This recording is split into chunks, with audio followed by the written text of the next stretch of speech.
Hi, I'm Josh. It's kind of a tough thing to follow, but when I turned 16, I was really excited to go skiing in the mountains, and my parents didn't let me go for the first year. They wanted to teach me what to do to drive well, and I thought they stunk. But it turns out that it was a really good thing. I'm not a professional. These are just things that I've found, through driving in the mountains a lot. So, don't say I learned it from a pro. This isn't going to get you out of tickets. That's in the second half. So, I've been driving in the mountains for 14 years. I go as much as I can. We're so lucky to have things so close to us that are, you don't get these everywhere. With that, mountain comes really danger. I know the American dream is to finish first in everything. Driving's not a race, If the guy in the Porsche wants to go really fast, that's great. My goal is to get where I want to go and go skiing. And it should be yours too. It's also really important to know if your car's in good shape. If you're not sure, take it in. There's a lot of things you can check, things that I've found. People will be honest. You can really do bad things. Tires are really important, obviously. I stole this from a Fish song, but it's really important. If your tires are bald, you're going to have problems, especially when the conditions are bad. I know it's starting to snow finally in the mountains. That's good. Brakes, obviously, also very important. If they don't work, you're going to be in trouble when you go down hills or all that. So, if they're adjusted, make sure they are. As with everything in life, it's always important to keep track of your fluids.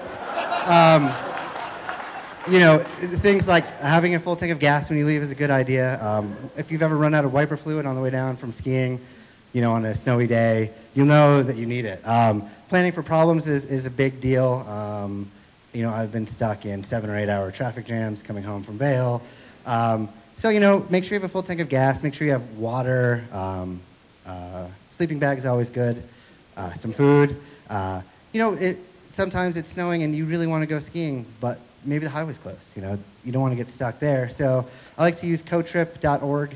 It's got road conditions, webcams, stuff like that. There's an iPhone app.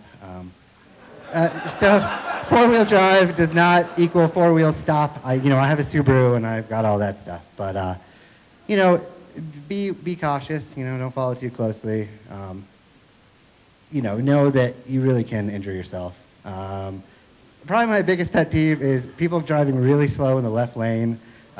It's meant for passing, and if you are not keeping up with traffic or not passing people, stay in the right lane. It's okay to stay in the right lane. I don't have a problem with that, but if I like to drive fast, let me drive fast.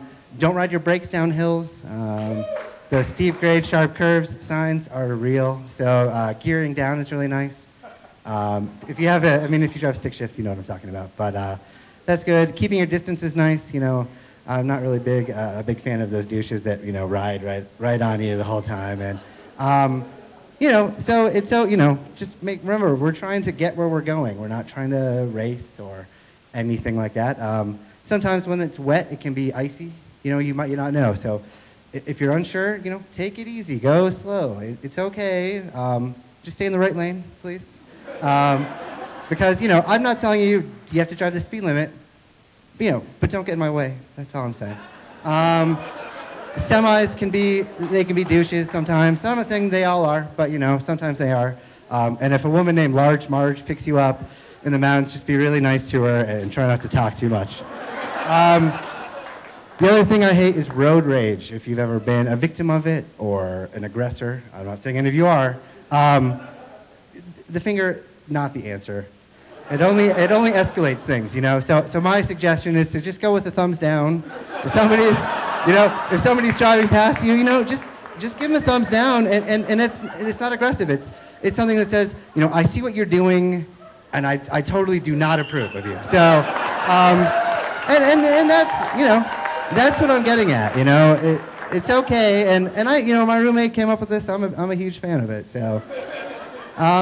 Yeah, and this was going to be probably more snarky, but some bad stuff happened in the last few weeks that I don't really want to get into. But if you take a look at my Twitter page tomorrow or my blog, I'll probably explain more to you. So thank you very much. I'm Josh Mishell, and have fun.